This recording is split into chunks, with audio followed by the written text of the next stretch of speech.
బగళాముఖి మంగళరూపిణి బగళాముఖి మంగళకారణి బగళాముఖి మంగళదాయని బగళాముఖి మంగళం మంగళం బగళాముఖి. జై జగన్మాత బగళాముఖి. ఓం క్రీం బగళాముఖి వరదే సర్వసౌభాగ్యప్రదాయిని సమస్త భక్తానాం సర్వాభీష్టం సాధయ సాధయ క్రీం ఓం స్వాహా. ఈ జాతకానికి సంబంధించిన కొన్ని విషయాల గురించి నేనిప్పుడు మీతో మాట్లాడబోతున్నాను. ఈ జాతకం చూపించి ఇదే విధంగా చెప్పబడిన విషయాలు శాస్త్రం తెలిసిన ప్రముఖ జ్యోతిష్యులు చూడడం చేస్తుంటారు అని తెలిసినప్పుడు చాలా సంతోషం. ఎందుకంటే కొంతమంది గత జాతకంలో ఆ ప్లానటరీ పొజిషన్ రాసిన దానిలో ఒక తప్పు కనిపించింది. అది ఎలాగంటే ఆ జాతకం ప్రకారం చూస్తే ఒకటి రేవతి నక్షత్రం పురుషుడి జాతకం చూపించారు, ఫలితం చెప్పాను.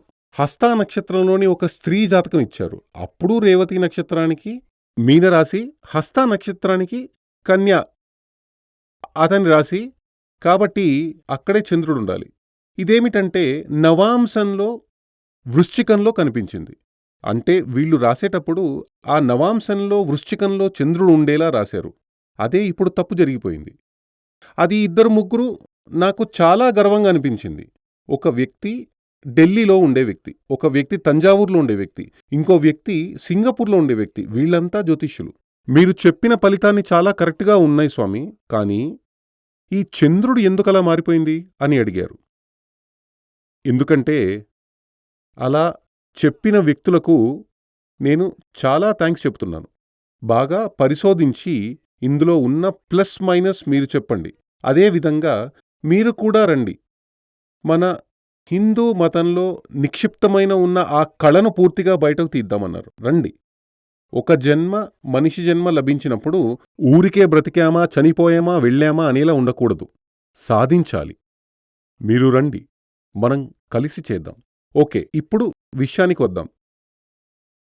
ఇది వచ్చి ఈరోజు వచ్చి 2024 మే నెల 15వ తేదీ.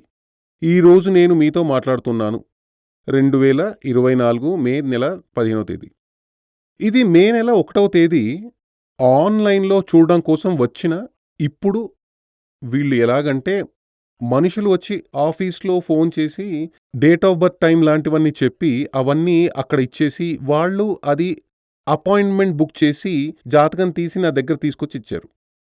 అప్పుడు జాతకం ఇలా చూసి కొన్నింటి గురించి ఇందులో మ్యాటర్ ఏమీ లేదు, వాళ్ళు ఇచ్చిన దక్షిణ రిటర్న్ ఇచ్చేసి తిప్పు పంపేయండి అని చెప్పాను. చూడాల్సిన విషయం ఉంటే కొన్నింట్లో ప్రశ్న పెట్టాల్సి ఉంది, దీనిని రేపు చూద్దాం, రేపు ప్రశ్న పెట్టినప్పుడు ఇది ఇవ్వు అని చెప్పాను. కొన్నింటి విషయంలో సరే ఆ రోజు చూసి ఫలితం చెప్తాను. ఇది 1వ తేదీ వచ్చిన జాతకం అయినప్పటికీ చూడండి 12 ఏళ్లు కలిగిన ఒక చిన్నారి జాతకం ఇది. అప్పుడు ఇలా చూసి నేను చెప్పాను, ఈ జాతకంలో సమస్య కొంచెం సీరియస్గా ఉంది, ఈ అమ్మాయి పేరెంట్స్ జాతకం కూడా తీసుకోవాలి అని చెప్పాను. అప్పుడు ఆఫీస్లో ఉన్నవాళ్ళు చెప్పారు, ఓకే స్వామి అది తీసుకుంటామని వాళ్ళు చెప్పారు. ఇంతలో 4-5 రోజులు గడిచిపోయాయి, ఆ జాతకం రానేలేదు, నా దగ్గరికి పేరెంట్స్ జాతకం రానేలేదు. మరోసారి ఇదే జాతకం నా దగ్గర వచ్చింది. వాళ్ళు అడుగుతూనే ఉన్నారు, పిల్లకి ఆరోగ్య సమస్య ఉందని చెబుతున్నారు అని చెప్పారు. అప్పుడు నేనేం చెప్పానంటే హెల్త్ ప్రాబ్లం జాతకంలో ఉంది, అది సీరియస్గానే ఉంది, కానీ హెల్త్ ప్రాబ్లం మాత్రమే కాదు, ఆయుర్దోషం కూడా ఉంది, గత జన్మ పాపదోషం ఉంది, సీరియస్గా ఉన్న హెల్త్ ప్రాబ్లం. అదేమిటంటే జాతకం ప్రకారం అంగారకుడికి 1, 2, 3, 4 అంటే అంగారుడికి ఉన్న చోటు నుండి 4వ స్థానంలో దృష్టి ఉంది. అంగారుడికి రాహుని చూస్తున్నాడు, దృష్టి ఉంది. అంగారకుడికి రాహు కాంబినేషన్ క్యాన్సర్ అని గతంలో చాలాసార్లు చెప్పాను. ఇందులో అంటే మా వాళ్ళు చెప్పారు ఏదో హెల్త్ ప్రాబ్లం ఒకటే చెప్పారు, ఏదో హెల్త్ ప్రాబ్లమే కాదు సీరియస్గా ఉంది, అది క్యాన్సరే అని చెప్పాను. తర్వాత 2-3 సార్లు ఈ జాతకం చూసినప్పుడల్లా ఏదో కారణంతో అది వాయిదా పడుతూ వచ్చింది. ఇంతలో ఒక రోజు మేము బెంగళూరు వెళ్ళాము. బెంగుళూరులో ఉన్నప్పుడు అక్కడొక మీటింగ్ ఉండేది.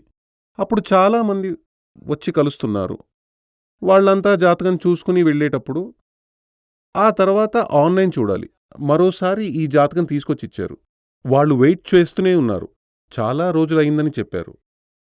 అప్పుడు నేను చెప్పాను, అది సీరియస్ మ్యాటర్, దానికి ప్రశ్న పెట్టాలి, అష్టవర్గం కూడా తీయాలి. తీసిన తర్వాతే దాని ఫలం చెప్పాలని చెప్పాను. మళ్ళీ ఇక్కడ సూర్యమంగళానికి వచ్చేశారు. ఇక్కడ అష్టవర్గం తీసిచ్చారు. ఈరోజు నేను మొదట్లో చెప్పాను, ఈరోజు 15వ తేదీ. ఈ జాతకం నిన్న 14వ తేదీ మంగళవారం, ఈరోజు 15వ తేదీ బుధవారం. నిన్న 14వ తేదీ మంగళవారం. అప్పటికి ఈ జాతకం ఆ వ్యక్తుల దగ్గర, అంటే ఇతని యొక్క ఈ చిన్నారి యొక్క పేరెంట్స్ దగ్గర ఆ మీటింగ్ టైం కలిసి వచ్చింది. ఆయన లైన్లో వచ్చారు. నేను మాట్లాడాను. ఇవన్నీ చూసి చెప్పాను, కొంచెం సమస్య ఉంది. జాతకం ప్రకారం పరిస్థితి చాలా అధ్వానంగా ఉంది. ఈ మే నెల, ఈ నెలలో ఈ పిల్లకి సంబంధించినంత వరకు చాలా డేంజర్గానే ఉంది. ప్రాణానికే ప్రమాదం రావచ్చు. దీనికి పరిహారం చేసినప్పటికీ వర్కౌట్ కాదు. పరిహారం చేస్తే వర్కౌట్ అవుతుందా అని తెలుసుకోవడానికి కోసమే పేరెంట్స్ జాతకం అడిగాను. కానీ మీరు ఇప్పటి వరకు అది ఇవ్వనే లేదు. కానీ ఈ జాతకం ప్రకారం మాత్రమే ఫలితం చెప్పాలంటే చిన్నారి ప్రాణానికి ప్రమాదం ఉంది. కాబట్టి మీరు దీనికి పరిహారం చేయడం కోసం జాతకం చూపించిన ప్రయోజనమే లేదు. ప్లస్ పరిస్థితి సీరియస్గానే ఉంది. అలాగే కొన్ని దుష్ట ప్రభావాల వల్ల కూడా ప్రతికూలత జరుగుతున్నట్లు కనిపిస్తోంది. దుష్ట ప్రభావాలు ఉందని మీకు ముందే తెలుసా? అవును స్వామి, దుష్ట ప్రభావం ఉందని చాలామంది ఎప్పుడో చెప్పారు. అది మాకు చాలా క్లియర్గా తెలుసు. మరైతే దానికోసం ఎందుకు పరిహారం చేయలేదని అడిగాను. ఏమో అలా జరగలేదు అని చెబుతూ ఆయన చాలా బాధపడ్డారు. అన్నీ చెప్పి ముగించిన తర్వాత ఆయన ఏం చెప్పారంటే, స్వామి, ఇది నేను మీకు 1వ తేదీ ఈ జాతకం ఇచ్చాను. ఆ తర్వాత ఇప్పటి వరకు సమాధానం రాలేదు. అమావాస్య రోజుని చెప్పారు. మీ ఆఫీస్ నుండి ఫోన్ చేసి ఏమైంది త్వరగా చూడండి అంటే స్వామి పేరెంట్స్ జాతకం కూడా అడిగారు. మీరు అది మాకు పంపండి. ప్లస్ రేపు అమావాస్య ఉంది కాబట్టి అమావాస్య యాగం ఒక 1116 చెల్లించి పిల్ల పేరు మీద ఒక అమావాస్య యాగం చేసుకోండి అని చెప్పాను. మేము దానికి డబ్బు కూడా పంపించాము. కానీ 6వ తేదీ పిల్ల చనిపోయింది. అంటే పిల్ల 6వ తేదీ చనిపోయింది అని ఆయన చెప్పాడు. నేను ఇది మీ వద్ద ఎందుకు చెప్పానంటే, ఆ జాతకం జ్యోతిషం అనేది ఎంత కరెక్ట్గా ఉందో చూడండి. నేను చెప్పాను, ఈ నెల మే నెల దాటి రావడం కష్టం అని చెప్పాను. 100% ఫలితం అలాగే ఉంది. ఇప్పుడు ఈ ప్లానిటరీ పొజిషన్ పెట్టుకుని అదెలా నేను కనిపెట్టానని విషయం చూద్దాం. ఈ జాతకానికి సంబంధించినంత వరకు చూస్తే 1, 2, 3, 4వ స్థానంలో శని ఉచ్చస్థితిలో ఉన్నాడు. 4వ స్థానంలో శని ఉచ్చస్థితిలో ఉంటే అది శశమహాయోగం, చాలా పవర్ఫుల్ అయిన రాజయోగం. ప్లస్ 10వ స్థానంలో చూస్తే జూపిటర్ చంద్రుడితో కలిసి ఉంది. అది గజకేసరి యోగం, చాలా పవర్ఫుల్ అయిన రాజయోగం. పవర్ఫుల్ అయిన 2 రాజయోగాలు జాతకంలో ఉన్నాయి. అది ఉన్నప్పటికీ లగ్నాధిపతి అయిన చంద్రుడు గురువుతో ఉన్నాడు, ప్లస్ శుక్రుడితో ఉన్నాడు. శుక్రుడు 11వ అధిపతిగా ఉన్నాడు. క్లుప్తంగా చెప్పాలంటే ఒక మైనస్ కూడా చెప్పలేము. మరైతే అలా ఉన్నప్పటికీ ఎందుకిలా ఆ పిల్లకి మృత్యువు సంభవించింది, మరణం సంభవించింది? దానికి ఈ యోగాలన్నీ ఒకవైపు ఉన్నప్పటికీ అవన్నీ కాసేపు పక్కన పెడితే ఆయుర్భాగ్యం కూడా చూడాలి. ఆయుర్శాస్త్రం అదేమిటంటే, సరైన జ్యోతిష శాస్త్రం గ్రంథం అంటే అది పరాశర హోర మాత్రమే. దాన్ని చదివి చూడండి, ఇదంతా అందులో ఉంది. ఆ ఆయుర్భాగం చూసినప్పుడు అల్పాయుషు, మధ్యాయుషు, దీర్ఘాయుషు అనే విధంగా 3 రకాలుగా విభజించారు.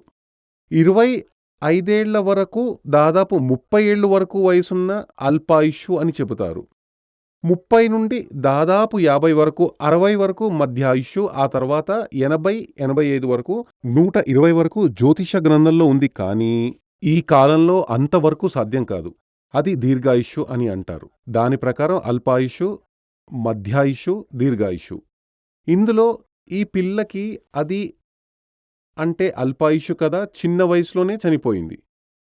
కాబట్టి ఇక్కడ మనం చూస్తే సరిగ్గా చెప్పాలంటే అల్పాయుషు గురించి శాస్త్రం అంటే అల్పాయుషు అన్నప్పటికీ 25, 30 వరకు అన్నాను కదా. ఈ పిల్లకి 12 ఏళ్ళు మాత్రమే నిండాయి. 12 ఏళ్లకే చనిపోయింది. దీనికి ఓ శాస్త్రం ఉంది. లగ్నాధిపతి బలం లేని గ్రహంగా ఉంది. లగ్నాధిపతి బలం లేని గ్రహంగా ఉంది. అష్టమాధిపతి కేంద్రంలో ఉంటే అది అల్పాయుషు. ఇందులో 5వ స్థానంలో రాహుతో ఉంటే అల్పాయుష్యులో కూడా సగమే అని ఆ శాస్త్రం చెబుతోంది. అర్థమైందా? అంటే లగ్నానికి అధిపతిగా ఉన్న గ్రహం బలం లేనిదిగా ఉండాలి. ఇక్కడ లగ్నానికి అధిపతిగా ఉన్నది చంద్రుడు. కటక లగ్నానికి అధిపతి చంద్రుడు. కానీ ఇక్కడ చూసినప్పుడు ఈ పిల్ల జాతకంలో శుక్లపక్ష చతుర్థిలో ఈ పిల్ల పుట్టింది. శుక్లపక్ష చతుర్థి అంటే ఏమిటంటే అమావాస్య దాటిన తర్వాత 4వ రోజు. కాబట్టి అమావాస్య దాటి 4వ రోజు అని చెప్పినప్పుడు ఈ చంద్రుడికి బలం లేదు. చంద్రుడు పాపగ్రహమే, దానికి బలం లేదు. అంటే లగ్నాధిపతి బలహీనమైన గ్రహంగా ఉంది. తర్వాత విషయం అష్టమాధిపతి 1, 2, 3, 4, 5, 6, 7, 8 ఇదే అష్టమం, ఆయుర్స్థానం. ఈ అష్టమాధిపతిగా ఉన్న శని 1, 2, 3, 4వ స్థానంలో ఉన్నాడు. ఉచ్చస్థితిలో ఉన్నాడనేది వేరే విషయం. ఇక్కడ ఇది జాతకంలో ఇదివరకే చెప్పబడిన అల్పాయుష్యు అని చెప్పబడిన యోగం ఇందులో ఉంది. ఇంకా ఇక్కడ ఏం తెలుస్తోందంటే లగ్నాధిపతి బలహీనంగా ఉంది. కేంద్రంలో శని అష్టమాధిపతి కేంద్రంలో ఉంది. 5లో రాహు ఉంటే అల్పాయుష్యులో సగమే. అంటే 30కి సగం 15. 30 కాదు, అక్కడ 28 ఉంది, 15. క్లుప్తంగా చెప్పాలంటే ఆ పిల్ల జాతకం అక్కడ 100% వర్కౌట్ అవుతోంది. ఇక్కడ ఇంకో విషయం, ఈ లగ్నంలో చూస్తే శని దృష్టి ఉంది. అంటే శని ఇక్కడ నుండి 1, 2, 3, 4, 5, 6, 7, 8, 9, 10 అంటే లగ్నంలో శని దృష్టి ఉంది. రాహు నుండి 7, 8, 9 అంటే రాహు లగ్నంలో దృష్టి ఉంది. అంటే లగ్నం శని దృష్టికి ఉంది, రాహు దృష్టి ఉంది, అక్కడ మాంద్యం ఉంది.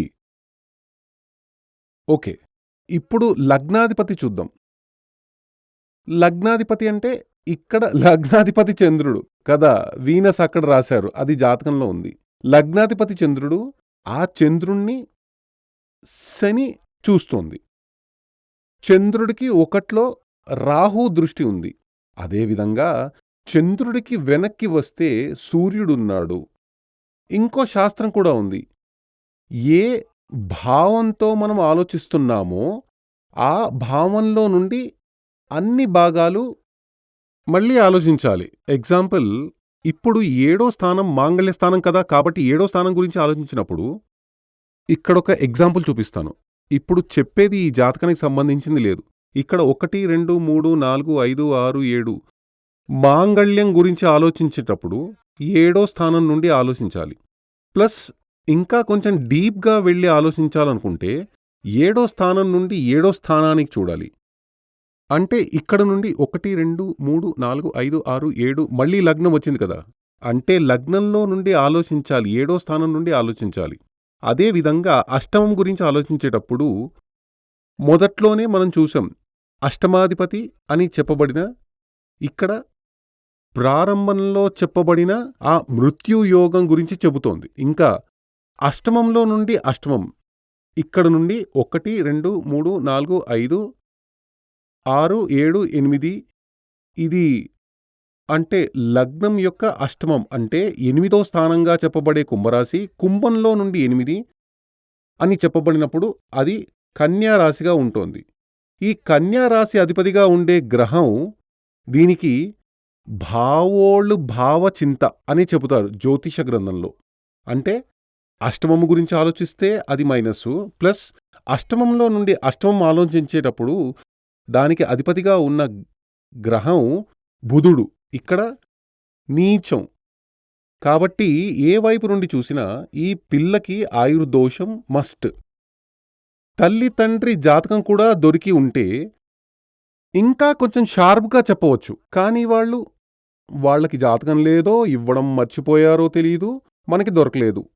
ఈయన దగ్గర ఏం చెప్పానంటే టైం చాలా ఘోరంగా ఉంది, పిల్ల ప్రాణానికి ప్రమాదం, మే నెల, సరిగ్గా చెప్పాలంటే మే నెల దాటదు, ఈ మే నెల అని చెప్పినది దోషంగా ఉంది, మృత్యుయోగం ఉంది అంటే జీవితం ముగిసిపోతుంది, అపచార దోషం కూడా ఉంది, గత జన్మ పాపం ఉంది.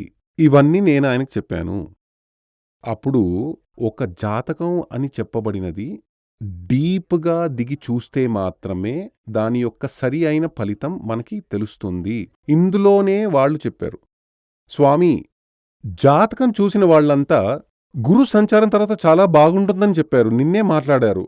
ఆయన ఏమన్నారంటే, స్వామి జాతకం చూసిన వాళ్ళంతా గురు సంచారం తర్వాత అంతా బాగుంటుందని చెప్పారు. అప్పుడు నేను ఆయనతో ఏమన్నానంటే, అది శాస్త్రీయంగా జ్యోతిష్యం చదివిన వ్యక్తి అయుండరు ఆ చెప్పిన వ్యక్తి. నేను ప్రారంభంలోనే చెప్పాను, ఈ పిల్లకి అష్టకవర్గం తీసి చూశామని చెప్పాను కదా. ఇప్పుడు వాళ్ల ప్రకారం చూస్తే, గురు సంచారం గురించి చెప్పిన వాళ్ళ ప్రకారం చూస్తే ఇక్కడ మేషరాశి వృషభానికి గురువు వచ్చింది, గురువు 2వ స్థానంలో వచ్చింది. చాలా మంది ఫలితం నేను చూశాను, ఆహా ఓహో అని ఉంటుంది. అలా భయంకరంగా చెబుతారు, చాలామంది చెబుతారు. ఈ పిల్ల ఈ తల్లిదండ్రులు వెళ్ళి చూసినప్పుడు అలా చెప్పారు. కానీ ఈ పిల్ల జాతకం ప్రకారం గురువుకి వచ్చి వృషభంలో 3 పాయింట్లు మాత్రమే ఉన్నాయి. 3 లేదా అంతకంటే తక్కువ ఉంటే అది మృత్యుయోగం, 4 లేదా అంతకంటే ఎక్కువ ఉంటేనే బాగుంటుంది. అలా చూస్తే ఆ గురు సంచారం ఫలం ఎలా పోయింది? 2లో గురువు వస్తే ఆహా ఓహో అని చెప్పారు కదా, ఏమైంది?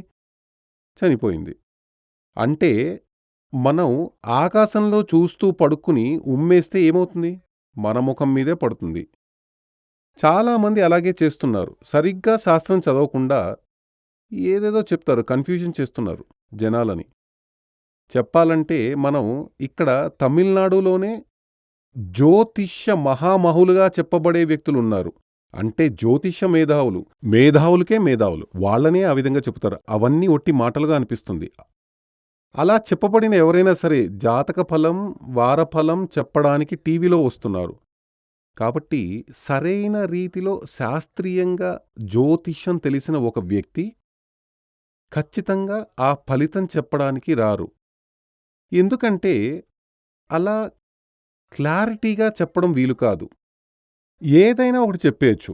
అంటే ఈ చిలుక జోస్యం వాడు ఫలితం చెప్పినట్టుగా అన్నమాట. అతడు 10 మందిని చూస్తాడు, 10 మందికి ఒకే ఫలితం చెప్తాడు. కానీ కొందరు చెబుతారు ఆయన చాలా కరెక్ట్గా చెబుతాడంటారు. అది వాళ్ళు ఒక టైప్ వ్యక్తులు, వాళ్ళు అలా చెబుతూనే ఉంటారు. వాళ్ళు చెప్పినవన్నీ చాలా కరెక్ట్గా ఉంది అంటారు. అదే విధంగానే ఇది కూడా నేను అడుగుతాను. ఇప్పుడు ఇద్దరికి చెస్ట్ పెయిన్, హాస్పిటల్కి వెళ్ళారు. ఒక వ్యక్తికి ఎక్స్రే తీశారు. ఆ వ్యక్తికి తీసిన ఎక్స్రేతో ఆ ఇద్దరికి వచ్చిన వ్యాధి ఏమిటో చెప్పగలమా?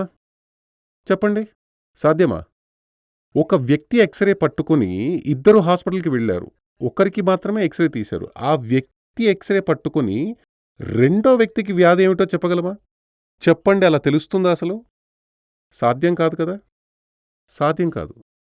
అదేవిధంగా మీ యొక్క ఫ్యూచర్ ఏమిటి ఆ విషయం కరెక్ట్గా చెప్పాలంటే మీ జాతకం ఉంటే మాత్రం సాధ్యం.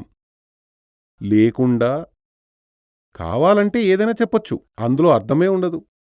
ఆ విధంగా ఎవ్వరైనా పర్లేదని వెళ్ళడం వల్లే వీళ్ళ దగ్గర వాళ్ళేం చెప్పారంటే గురు సంచారం తర్వాత చాలా బాగుంటుందని, పిల్ల ఆరోగ్యంగా ఇంటికి వచ్చేస్తుందని ఏవేవో చెప్పారు.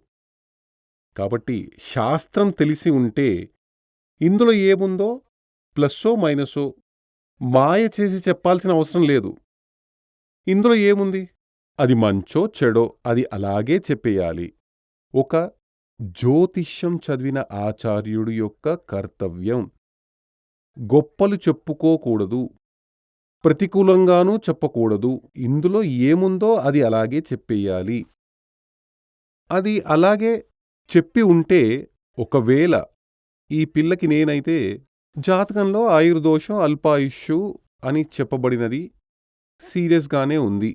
ఇక ఇందులో నుండి బయటకు వచ్చే అవకాశం ఉంది అని వాళ్ళ పేరెంట్స్ జాతకం ఉంటే చెప్పగలిగేవాడిని. కానీ వాళ్ళు జాతకం లేదు.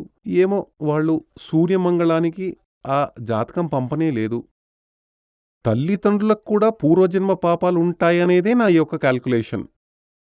కాబట్టి త్వరగా ఈ యొక్క దీపం ఆరిపోయింది.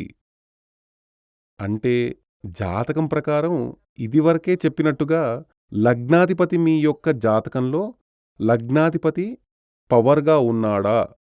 లగ్నాధిపతి వీక్‌గా ఉంటే, బలం లేకుండా ఉంటే, అష్టమాధిపతికి లగ్నంలో నుండి 4వ స్థానంలో కేంద్ర రాశి అంటారు.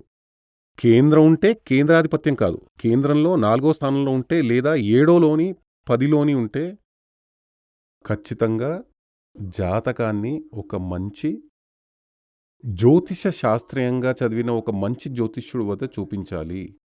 ఇంతకుముందే ఒకసారి చెప్పాను. మృత్యు అని చెప్పబడినది 101 విధాల్లో ఉంటుంది. అందులో ఒక మృత్యువు, ఒక మరణం, కాలమరణం. దానిని ఆపడమే సాధ్యం కాదు. మిగిలిన 100 మరణాలేవి అకాల మరణాలు. అకాల మరణాలు సంభవిస్తాయి. వాటిని అడ్డుకోవచ్చు ఖచ్చితంగా. దానంతటికీ ముందుగా ఏం కావాలి? మన యొక్క జాతకం. మీ జాతకానికి ఈ విధంగా ఒక ప్లానటరీ పొజిషన్ ఉంటే, అదే విధంగా రాహు, కుజుడు, వాటి గురించి చాలా జాగ్రత్తగా ఉండాలి. రాహు కుజుడిని చూడడమో, కుజుడు రాహుని చూడడమో, రెండూ కలిసి ఉండడమో, లేదా రెండూ కలిసి ఒక యాంగిల్లో చూడడమో, ఇవన్నీ జాతకంలో ఉంటుంది. అలా ఉంటే ఒక మంచి ఆచార్యుడి వద్దకు వెళ్ళి, భవిష్యత్తులో నా ఆయుష్య పరిస్థితి ఎలా ఉంది? సీరియస్‌గా ఏదైనా సమస్య ఉందా? అలా ఉంటే అది రాకుండా అడ్డుకోవచ్చు. అందుకోసమే ఏం చేయాలి? ఇవన్నీ అడిగి దానికి అవసరమైన పరిహారాలు చెయ్యాలి. ఒకాయన అడిగాడు, పరిహారాలు చేస్తే తలరాత మార్చగలమా స్వామి అని. నేను అడుగుతున్నాను, మీకు ఒక వ్యాధి వచ్చింది. ఆ వ్యాధిని ఏం చెయ్యలేమని ఇంట్లోనే ఉండడం తెలివైన పనా? హాస్పిటల్లోకి వెళ్ళడం తెలివైన పనా? ఏది మంచి పని? బుద్ధి ఉన్నవాడు హాస్పిటల్లోకి వెళ్ళి చికిత్స చేయించుకుంటాడు. అంతే తప్ప ఇది నా విధి అని ఇంట్లో ఉండిపోడు. అదేవిధంగా మనకి వచ్చే దోషాలన్నిటికీ కారణం పూర్వజన్మలో పాపదోషాలే. ఆ పూర్వజన్మ పాపాల వల్ల కలిగే సర్వదోషాలకు వేదశాస్త్రాల్లో పరిహారాలు చెప్పబడి ఉన్నాయి.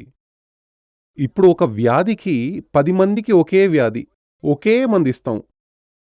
అడ్మిట్ చేసి హాస్పిటల్లో అందరికీ ఒకే రోజులో నయమైపోదు కదా. కొంతమందికి నయం కాకుండా చనిపోతారు కదా. అప్పుడది ట్రీట్మెంట్ ఫలించకపోవడం వల్ల వచ్చింది. ఎందుకంటే ఆయన ఆయుష్ అక్కడతో ముగిసిపోయింది. అదేవిధంగా కొందరి జాతకాలు అపూర్వంగా ఉంటాయి. ఈ పిల్ల జాతకం చూసినప్పుడు దీనికి ఏ పరిహారం చేసినప్పటికీ అది వర్కౌట్ అవ్వదు. కాలం ముగిసిపోయింది. అలా చెప్పడానికి కారణం ప్లానటరీ పొజిషన్ కరెక్ట్గా ఉంది. దానికి కొంచెం కష్టపడాలి. ఇవన్నీ చదవాలంటే అలా చదవడం వల్ల. అదేవిధంగా అన్నింటినీ బాగా చదివి, మన శాస్త్రం అమూల్యమైనది, వెలకట్టలేని ఒక బంగారం కంటే, వజ్రాల కంటే కాస్ట్లీ ఇవన్నీ. హిందూ వేదశాస్త్రాలు శాస్త్రబద్ధంగా మీరు చదవండి, నలుగురికి చెప్పండి. మన శాస్త్రం అందరికీ తెలుసు, ప్రపంచంలో తెలిసిందే. ఇండియన్ ఆస్ట్రాలజీ అంటారు. అయినప్పటికీ దాని యొక్క మహత్యం ప్రపంచవ్యాప్తంగా ఈరోజు యోగశాస్త్రం వ్యాప్తించినట్టుగా ఇది అందరికీ తెలుసు. కానీ రహస్యంగా వచ్చి చూస్తున్నారు. పబ్లిక్గా ఎవరు చెప్పరు? అదేమి శాస్త్రమో అలా ఎందుకు తెలియడం లేదో. ఓకే, మహాదేవి అనుగ్రహంతో మీకు ఆయురారోగ్య ఐశ్వర్య సిద్ధి కలగాలని ఆశీర్వదిస్తున్నాను. మళ్ళీ ఇంకోసారి చెబుతున్నాను, ఈ జాతకాలు ఇంతకుముందే చూసి నాకు కొన్ని సలహాలిచ్చారు, కొన్ని ఒపీనియన్స్ చెప్పారు.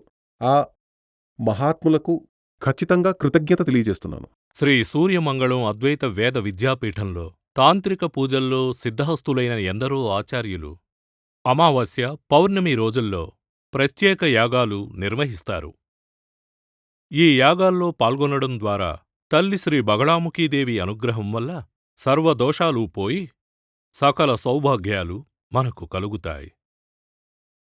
శ్రీ సూర్యమంగళం అద్వైత వేద విద్యాపీఠం జ్యోతిష్యం, ప్రశ్నలు, వాస్తు, తాంత్రిక పూజలు మరియు వేద యాగాలు నిర్వహిస్తారు. సంప్రదించవలసిన నంబర్ 7305442299 7305442299. చెన్నై, కోయంబత్తూర్, బెంగళూరు, హైదరాబాద్, విజయవాడ, ఢిల్లీ, ముంబై, తిరునల్వేలి, టెక్సాస్.